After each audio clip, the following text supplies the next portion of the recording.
All right, looks like it's 10 o'clock, so that means it's time to go.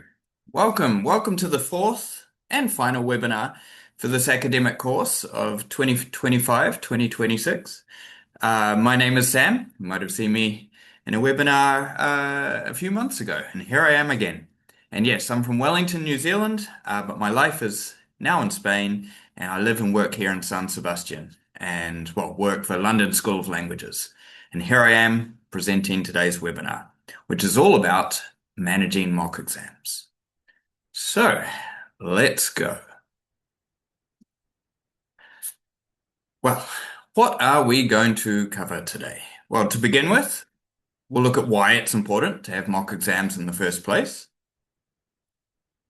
The exam paper. It all starts with that really. So the choice of exam paper is very important. Next, we'll compare two ways of doing the mock exam. So typically, it could either be done online or in person, and we'll look at the pros and cons of each. Then, once you've decided on the paper and which way you're going to do it, obviously, you need to set it up. And we'll look at some of the key things to remember there to ensure that the mock exam conditions are as similar to the real exam as possible. And post mock exam, because obviously once you've done it, there are a few things to do after, such as making recommendations, analyzing the results, and yeah, we'll look at ways of how you can take advantage of all that data. And lastly, some tips and a brief summary of the key points from today's webinar, as well as some time for questions at the end, if you have any. So, and on the right there, we have the sort of not quite Magritte, this is not a pipe, but hey, this is not an exam. Because a mock exam, obviously an exam, but not the official one. All right, let's get started. So, why have mock exams? Well, obviously, to ensure that the students are ready to take the official exam. And from that, we need to offer a recommendation, a realistic recommendation. We don't want students thinking that they're ready when they're not, or parents having high expectations when the results say otherwise. So, by having a mock exam, it's a way of sort of justifying and being able to back up the recommendation for the students. Tracking their progress throughout the course. Here at London School of Languages, apart from the mock exam, students do several practice exams as well in class. So we're able to sort of look at an overall, we're able to look at things holistically, see results from a few exams, and that way, yes, we can see progress because we do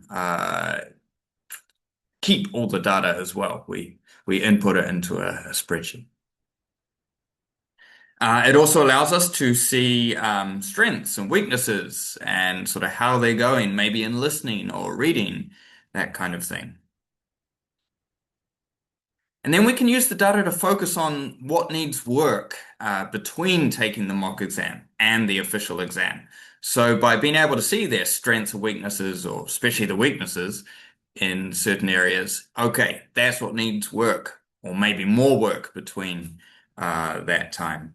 So even certain grammar structures, for example, in the use of English Part 4, maybe there's an inversion at C1 and they all got it wrong. So, okay, we need to work on this specific grammar structure. Or you might notice that students had difficulty in writing the correct words from a listening. So, like a spelling mistake or something. So, okay, we need to work on this word.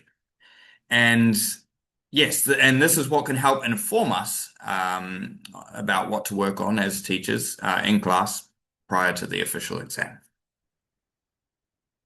And then you can identify trends within and across levels too, and even different centers. We have four here, for example, because once you've done a few mocks over time, that's quite a lot of data.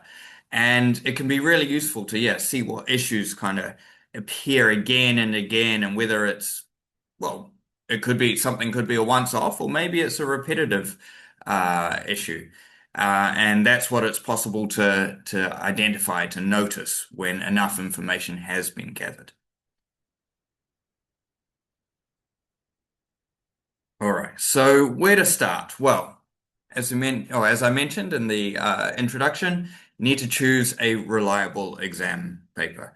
Um, and it should be from a credible source, such as an official exam publisher. No random internet homemade papers. That would not be a good idea. And ideally, one that students cannot access easily. I know there exists, well, a lot of things exist out there in the on the internet.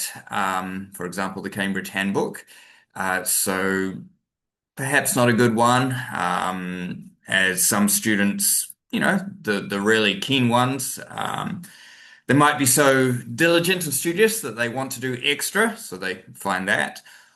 Or maybe you get the ones who want to give a sort of a positive impression, a sort of a false impression, really, of how good they are. So they might find it for that reason. So be careful about what you choose. And obviously, one they haven't done previously in class as well, because they might remember. And the exam as well, it should be representative of an average exam for said level. I know in theory, when you get these exams from publishers, they should all be at the same level, but some do tend to be a little harder, maybe in the reading, or easier, maybe in the listening. And so you sort of want one that is kind of representative of that average level, and therefore some testing with groups of that level might be needed to find the most suitable exam beforehand. That will obviously take a little bit of work, but it's worth it in the end. I can tell you that from experience.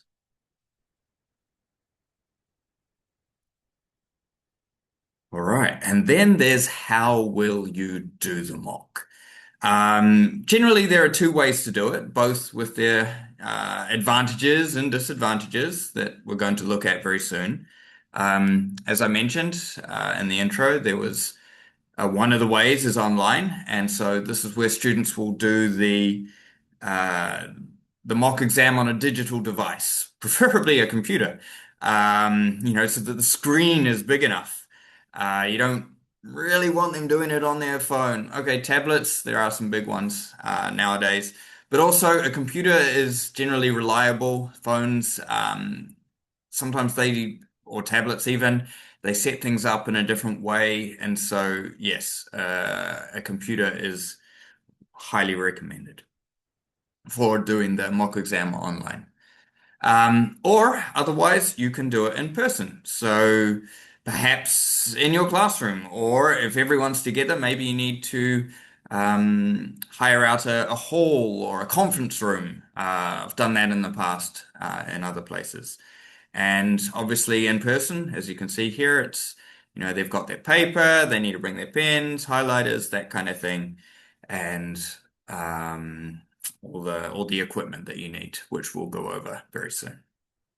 So these are sort of the two possibilities really of doing the mock. All right, but let's start with looking at the pros and cons of doing it online.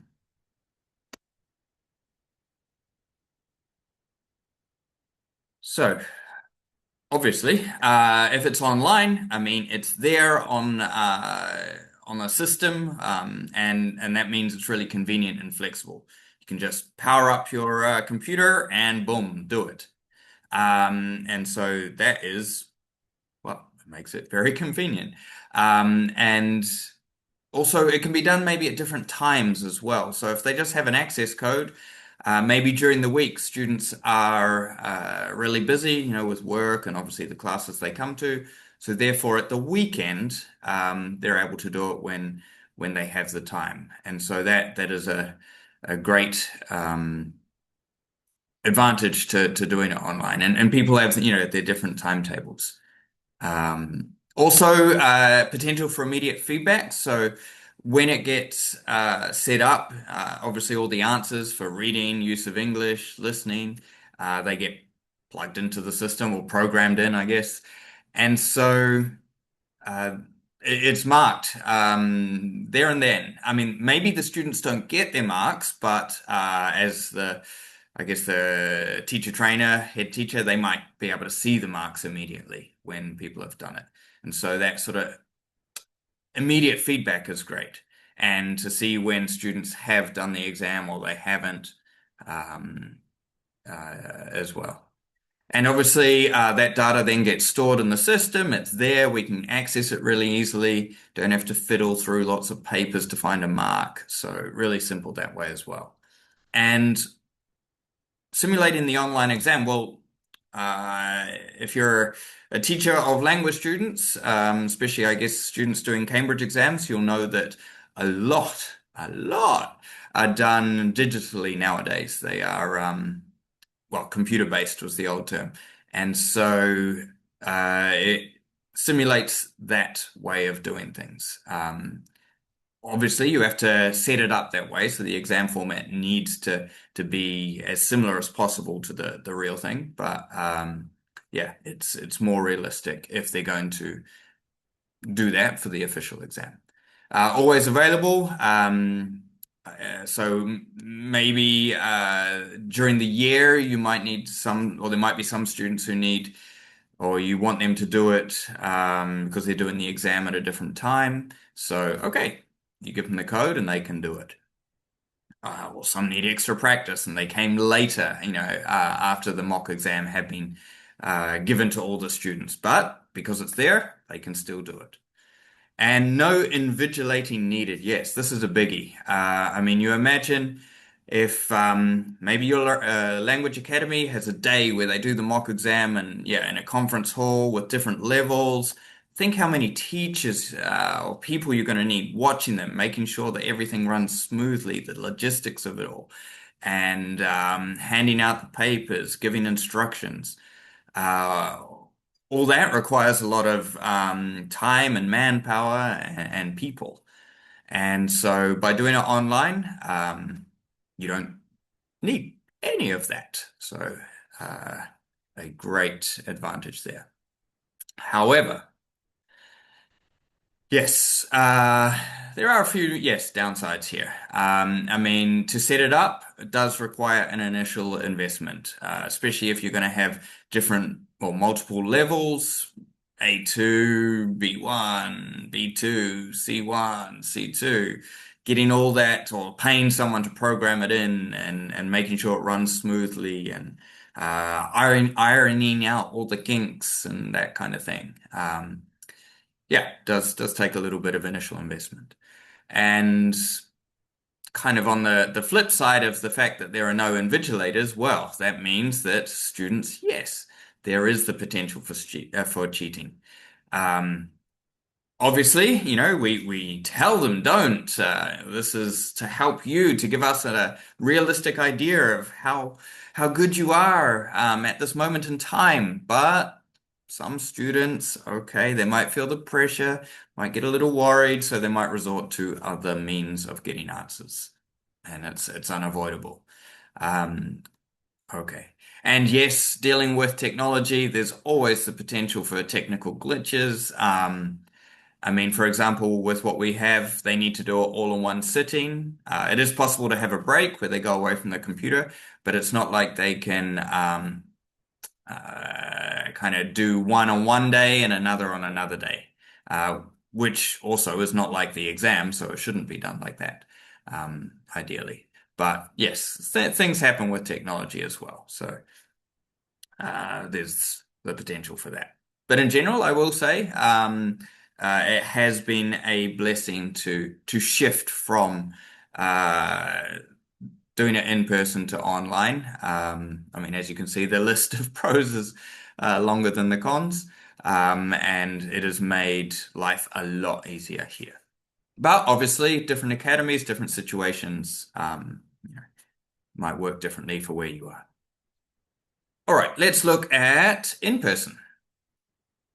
Okay, well, I mean, Yes, I know that the list looks like a little inverse, but let's go through it. So yeah, in person, limited cheating opportunities because yes, you have the people watching, so it is set up that way.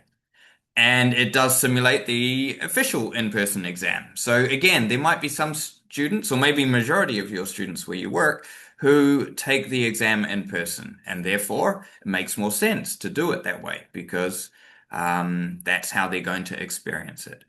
And obviously, with paper and pencils and that kind of thing, there's a lower risk of technical issues. Um, Maybe still with listening, that can happen, but not if the whole thing is done online. And then the cons, well, yes, obviously you need people to watch. Requires significant organization. This is the logistics of it all. Who you have available, who can work that day, where their rooms are going to be, and also remember exams have different. I mean, B1 is shorter than C1, and the different papers have different times. You don't want students to disturb the others, so all this needs to be taken into account. Uh, where are the toilets? Where are they going to rest? In between breaks, so or the papers, so they don't disturb the other students. There's a lot to take into account here. It can be done, and once it's been done, obviously it gets easier, but logistically, there's a lot to take into account. As mentioned, yes, the lack of flexibility regarding where and when. All the students in your academy are going to do or are they all going to do it on the same day? We need a place big enough for them all. And then, but if it's a Saturday morning, some students might have football or gymnastics. Therefore, that's not available for them. So that's the sort of lack of flexibility. The inefficient marking system. Well, yes, if everything is done on paper, then it needs to be corrected like that. And again, that takes time and manpower, woman power, well, people power to get this done. Someone has to sit there and yes, correct it all. And then also mistakes can happen that way as well. So just have to be a little careful.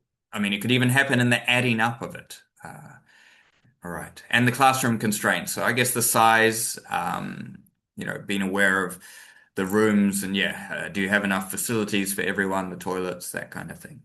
Okay. So, all of these, obviously, yes, you need to bear in mind all of these factors in deciding how you wish to go ahead with your mock exam. All right. So just to break down, I guess, a few of the in-person mock requirements. So if you do decide to do it this way, to help with the logistics of it all, these are what you're about to see are the things that you need to, I guess, have ready to go and keep in mind. So this is just to sort of give a rundown of, yes, what is required. All right. First up, as mentioned, a room with enough space, and yes, the desks need to be separated. You don't want them next to each other. They can easily look over and cheat. So in the past, when I was involved in doing that, we often used conference rooms in hotels or a school across multiple classrooms and floors. Each room, obviously, also needs a clock. And I've written ideally one without ticking because you would not believe the number of complaints from students about the little tick, tick, tick, because if obviously they are silent. And sometimes that can get on students' nerves. Um, Doing it in person requires every person to have an exam paper. Therefore, they must be printed. And maybe the answer sheets as well, if you're not going to correct it on the exam paper. And young learners that their ones also require, or for the Cambridge, that you require color. So this needs to be uh, kept in mind as well. And so That can mean either, I mean, if you're planning on printing in the academy, that can mean a lot of printing. Ideally, you'd go to a print shop, but it can also mean you have to wait a while or do this in advance so that you have everything ready on the day.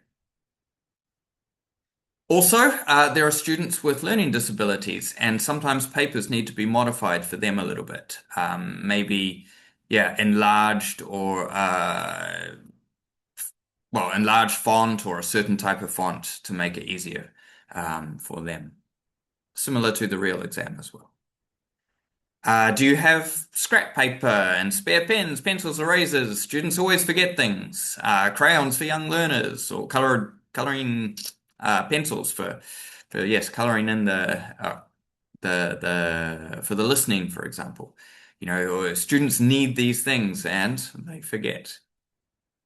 And of course, working speakers that, you know, no matter where they are in the room, the student should be able to hear them clearly. And obviously, this is something where there could be sometimes glitches. So obviously, test them out beforehand. And that means go into each room, especially or if they're fixed in the room, you need to test them out beforehand. So all of these need to be taken into account and ready for the big day. And then when the big day comes, you need to recreate the exam conditions. And so the mock exam, yes, should emulate the official exam as much as possible. It should feel like the students are doing or are in that situation where they are going through the official exam, that process. Hopefully not that stress, but definitely the day should be as similar as possible. So this means that the exam format, sort of how it looks, that when you have chosen your paper and you print it out, it needs to look like the real exam. You know, it shouldn't be small and hard to read. You know, it should be that A4 each page. That way the students feel like they are doing the real exam. High validity, technical term. The time, each part, each paper needs to be exactly like it is in the official exam. For example, C1 reading and use of English, 90 minutes.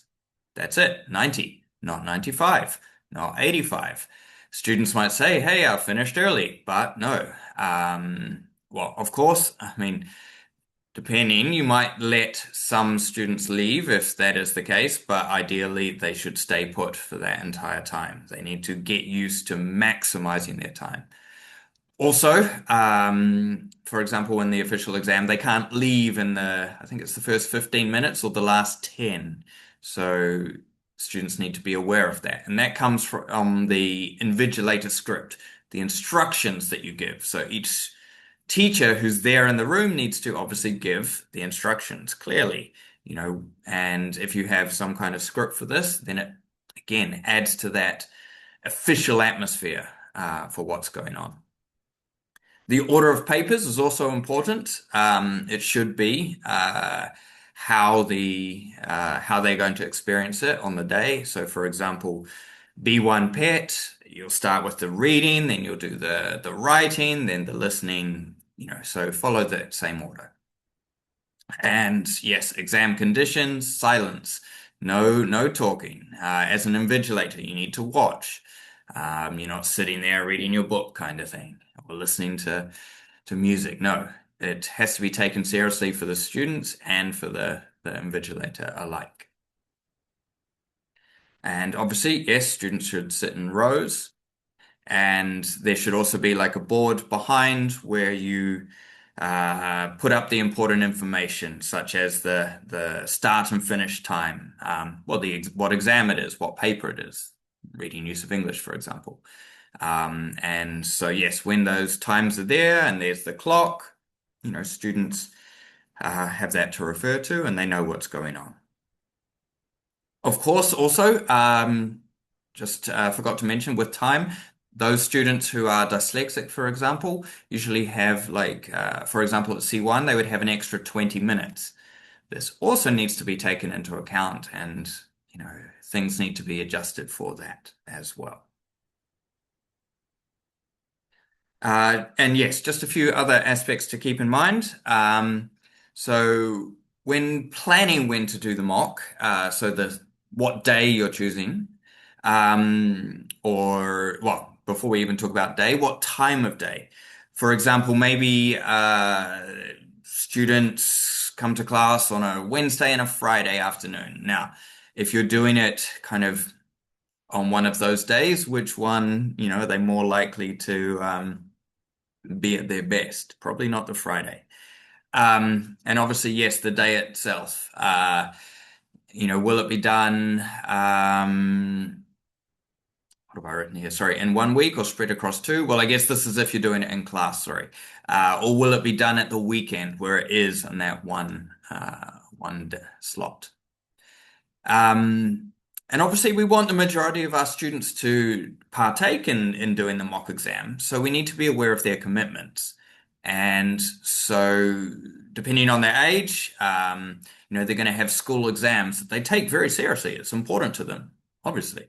And so, putting it on the same week as they have those exams, probably not a good idea because they'll be studying, they'll be working towards those. So, we need to keep that in mind. Or maybe there are some students that arrive late on certain days due to work or other commitments. And so, yeah, just being aware of that and putting the mock exam on a day when the majority are able to be there. Uh, and also, yes, taking into account local events. For example, here in Donosti this week, on Monday, there was the Copa del Rey parade through the streets celebration. And I know that if we had put a mock exam on that day, not many people would have gone. Obviously, that was a Monday, but still, with a Saturday, for example, like it's been aware of what's happening. So, well, actually, for example, last Saturday when the final was on, a lot of people from here went down to Sevilla to watch the final. So we would have been missing a lot of students on that Saturday. So yes, be aware. And apart from the whole sort of planning of when to do the exam, we need to also be aware that the teachers know what's going on. What are they going to say? That script.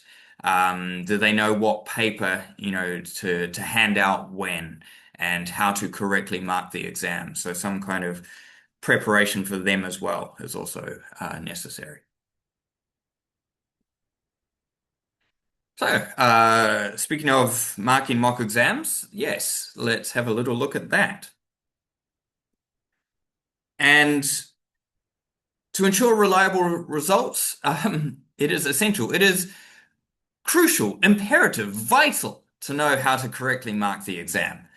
If you don't, you're not going to get the right results, and that is a problem. So, for example, you need to know which parts might have well, 2 marks each, double the marks. For example, B2, in the reading, part 5, each one is worth 2. Part 6, each one is worth 2. The use of English, part 4, B2, split in half. Teachers need to know how to correctly mark that. And also, for example, writing paper, if you include writing, like at A2 and B1, the sort of the criteria for that, so that it needs to be, well, here's the word, reliable. And without reliability, the recommendations that we then give, they are at risk of being wrong. And that's not what we want. And so, yes, back to the writing, because there is some sort of subjectivity. I mean, there's criteria, but it is, an individual, a human marking it. And so, therefore, before some kind of standardization should be done to make sure that everyone is on the same page for marking the writing. Especially if you have, for example, in different centers, you have one person marking B1 here and another one over there, another one over there. Everyone needs to be on the same page. Um, but obviously, if it's done online, the everything kind of gets marked automatically, uh, probably except for writing. AI is hopefully not there yet. Otherwise, some of us might be out of a job. But Anyway, the next step is to ensure that the results are accurately transferred to the spreadsheet. Maybe this is already set up, but if not, if you're sort of copying and pasting, making sure that all that happens smoothly and accurately. All right, so what happens next? I mean, you've gone through the process of choosing the mock, setting it all up, students have done it, we've marked it. Now what? And well, as I mentioned before, you're going to input the results. And so this means that the results are going to be in a spreadsheet, and the relevant parties then need to be informed. And this needs to happen within a reasonable time frame. And so with this, for example, in online mock, the teachers need to be aware of their students' results too. Okay. And the recommendations, they need to be written and given or sent. And this is what we're going to look at in more detail in the next slide. And obviously, once all the results have been put in, then they can be analyzed to ascertain progress. We mentioned seeing progress. Well, you've got to have data to see that and inform future planning so that teachers, because obviously we let them know, can then use that to, yes, work on weaknesses and what needs to be improved for the official exam. And it can also be used, well, this data, when the students sit the real exam, this data can be used to compare it. We look at the mock and we look at the real exam results, and we can do a lot of analysis of that. And actually, this is a webinar that I think I did last year, so this is something that's worth checking out. Sort of run through the specifics of what we look at here and what you kind of need to have in the spreadsheet and how it sort of works. Like once you've got the data, how do I analyze it and what should I look at? And so, yes, there's another webinar on that, and also some articles on the blog too. So well worth checking out what to do with all that. All right. But as I mentioned, we're going to look at in detail the recommendations that need to be made. This is sort of the giving the information to those, well, they've done the exam. Now we need to tell people, how well they did, basically. So yes, this refers to what is said to the person who's responsible for the candidate signing up for the exam. So it could be the student themselves, letting them know, especially if they're generally, well, an adult. But in a lot of cases, it's going to be the parents. And essentially, it's by a recommendation, it's kind of a text, a message, explaining whether, in our opinion, the student is ready or not for the exam. And, maybe they are. Okay, clearly they are ready to do the exam now. Or maybe they need a bit more work, but if they put in that effort, okay, they can be ready for this date. Maybe a little bit of a kick up the butt to get ready. Who knows? Or in other cases, it could be, all right, so they're progressing. This is good to see. They're not going to be, we don't think they're going to be quite ready for the exam, but an intensive course over summer, sort of a 4-week intensive is what we offer here. And after one of these courses, yeah, we believe that they'd be ready. And so that is what we recommend. And so having these sort of different I guess, templates ready for whatever situation is important. Also, it is important to know, I mean, obviously, if you've got these different recommendations, you do need to know what mark constitutes whatever recommendation. And if there's more than one center involved, they should be consistent across them. Students talk or they have friends, so if they get a similar mark, but in one center they say, yep, you're ready to go, and another they say, well, no, we believe in intensive. Okay, something's going on there and needs to be explained, or things need to be consistent. Okay. What else to look at? As I mentioned, yeah, having sort of three or four templates to cover all the situations, and is very useful, ready to go. Um, and also, well, yes, having them written so that when you send them out, whether it's like an email or in a report type situation, you can just go, okay, I know they got this mark. This is the recommendation. Copy, paste, send, to kind of streamline. Because again, when everyone or majority of students do the mock, there's a lot to do here. So make your life easier. Um, have them written out beforehand. And apart from actually, yes, what is said, the content of the recommendation, when you send it out is equally important. And this is because there are deadlines when registering to set official exams. And so, for example, I think the computer-based exams, it tends to be 3 to 4 weeks. And whereas paper-based tends to be 5 to 6 weeks, the deadline for when you sign up and when the exam is.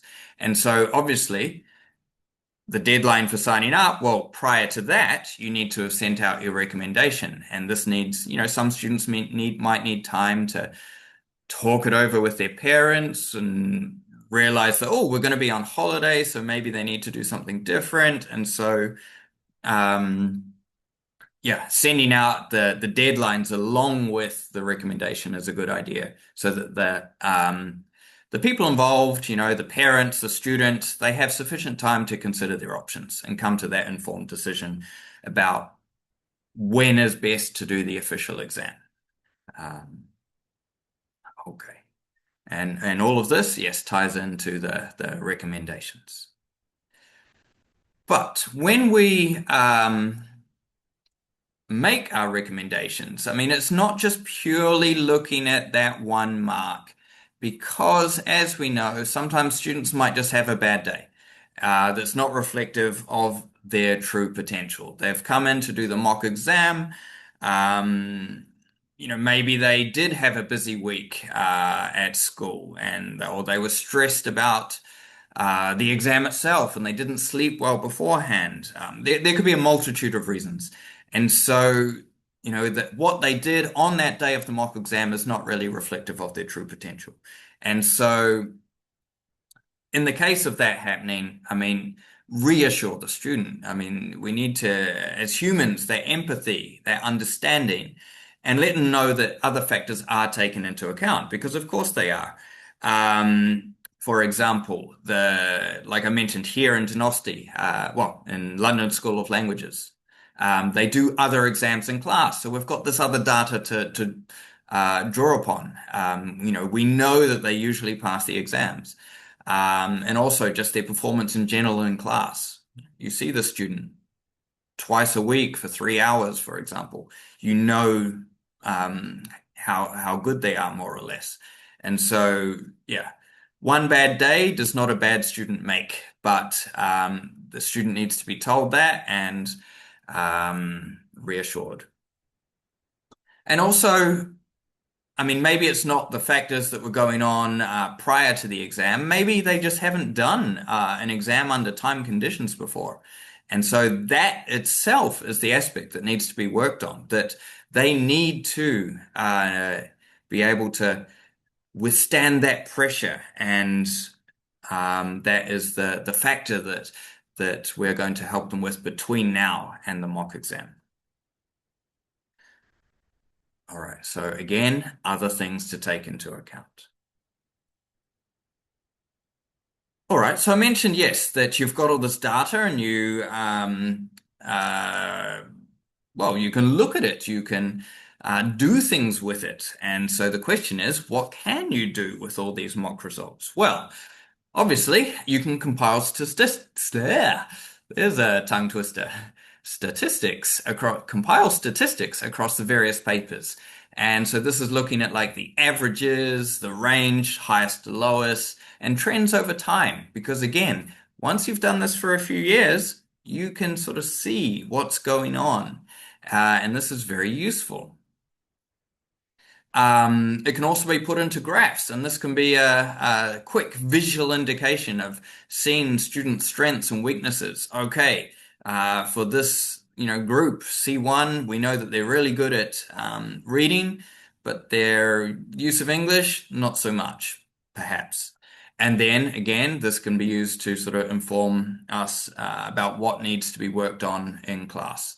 The sort of formative assessment, we say, rather than summative. Summative would be their sort of end result, seeing how good they are, but formative, informing us what we need to do. And then, as I mentioned, once the official exam is over, so you've done the mock, you've worked towards doing the official, once that is over and you get those results, then in your spreadsheet, you can look at them side by side. And a lot of analysis can be done with that. And that is, yes, what I mentioned in that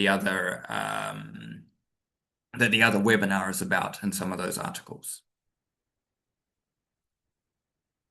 And well, actually, a brief summary here, I guess. So comparing the mock and official results. Well, typical aspects to compare, they include things like the average improvement across the different papers. So um, what was I saying here? That they get this in the mock, they get this in the official exam, but usually there is some kind of upwards trend. And what is, that, well, we can look at the quantity. Is it 10 points or 8 points improvement, something like that, between doing the mock and the official exam? We can see that.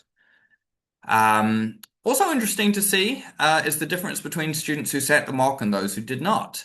And usually, yes, there is a slight difference. Those who sit the mock generally do a little better than those who do not. Also very useful to see, especially like I mentioned at A2, B1, sort of looking at the writing results. Um, it's useful, yes, for us to make sure that we have our sort of standards, but how does that compare with the external marking? Obviously, there is going to be maybe some improvement between the mock and the official, but it's interesting to look at. And yes, when you have the sort of the data from several years, trends become apparent. And a couple that we've noticed, use of English, for example, at B2, C1, C2, always has the biggest bump. And that can sort of be between 10 and 15 points, usually, between there and there. And I mean, logically, this is because that's one they can actively study. They can go home, they can memorize this preposition, here's the structure for inversion, here are these phrasal verbs that always turn up. And so they can actively study that, and usually they get their A into G and do that a week or two before the exam. And another very important thing that we've noticed is that reading across all levels is a key indicator of success. So when we look at the mock exam, one or one skill that we really focus on is their reading ability. And this is a big factor in whether that we decide, how good they are, or in terms of recommending them for the official exam. So yeah, reading is generally key. All right.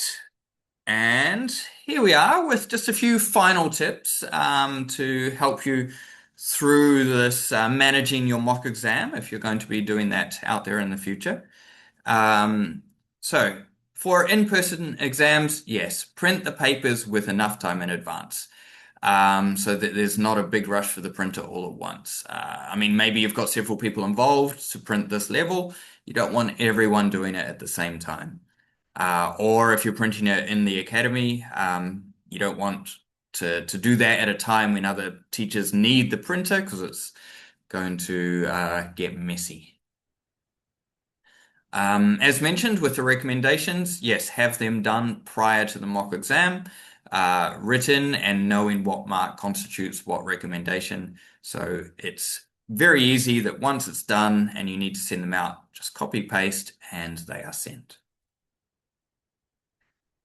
Ooh, very important to keep in mind. I mean, maybe you've gone through the process of setting up the online mock with the exam format, all very nice, all very professional, exactly like the official exam, and then Cambridge might go and change the format. Therefore, if that happens, the mock exam should also change because it would not simulate the real exam. For example, I think in 2020 they changed their sort of like B1. Was it A2, B1, I think, and a few years before B2, C1. So staying up to date, in other words. And obviously, there are different exam dates throughout the year that are available. And so students can sit them, well, depending on how they are going, students sit exams at different times of the year.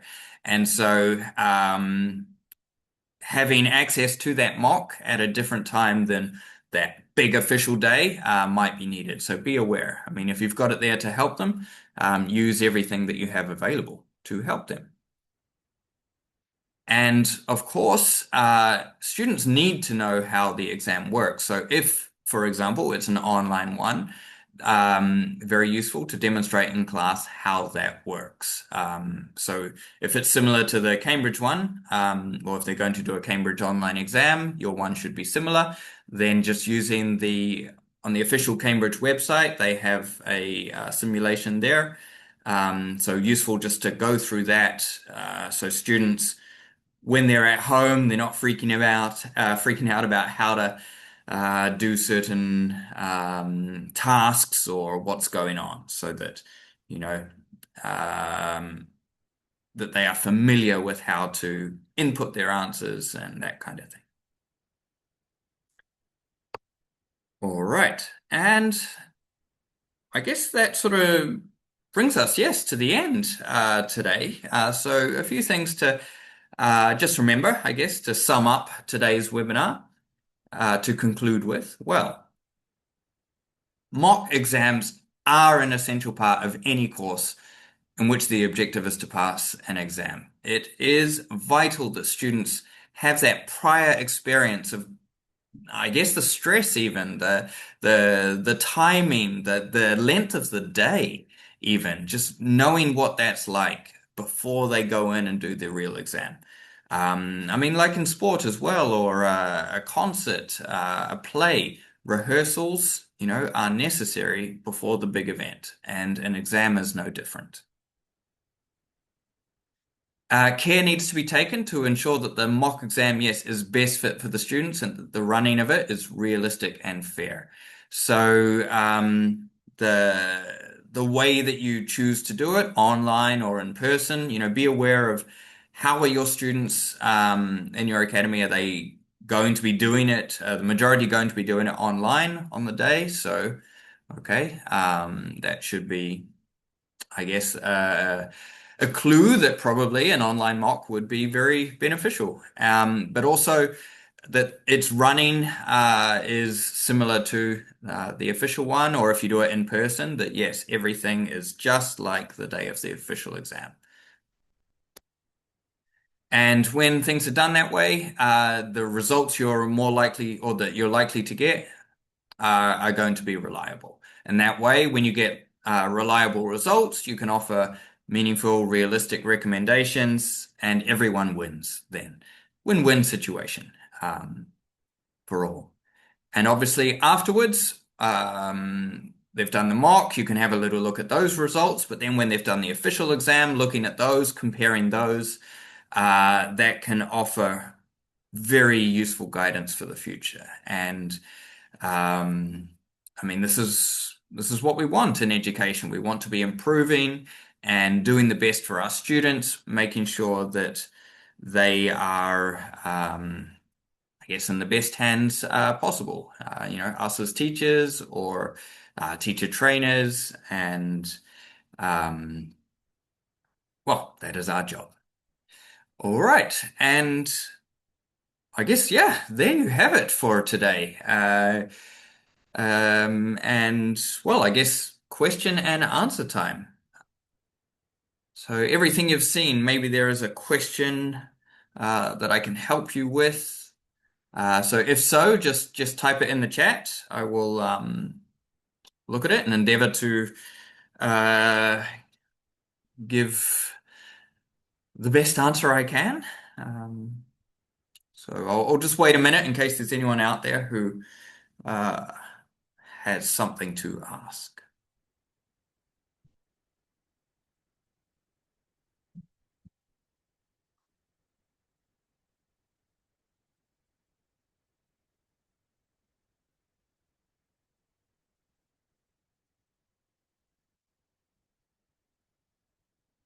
All right. Looks like a quiet day today, but that's all right. So, I mean, that wraps things up for today. If you do have questions in the future when you see this video, in a moment, I'll show you how you can contact myself or us here at London School of Languages to ask those questions. But just to let you know that this was the final webinar for our academic course, but we do have all our previous webinars on the platform. They are there for you to enjoy at your leisure. But we will be back with more. However, what they are is to be determined, just like when they are. However, that'll probably be in November, so yes, keep an eye out around then when the next academic course starts. Closer to that time, you'll be able to see uh, what we're going to be talking about and when that will be. So, yes, thanks for listening. And yeah, about those questions here, you can email me here if you do have those questions. Sam at london-school.com. Or you can go to any of our sort of online platforms, the website, on Facebook, on Instagram, as well. If there's anything you missed or would like to see again, it will be there forever. And well, you can also check out these platforms for all our sort of teaching tips, articles as well, the things going on here at London School of Languages. You know, we have a busy year and there's lots of really interesting things to check out. So go and have a look. And yeah, that brings us to the end. So thank you for watching, whether it's now or in the future. And have a great weekend and great rest of the academic year. See you next time. Bye bye.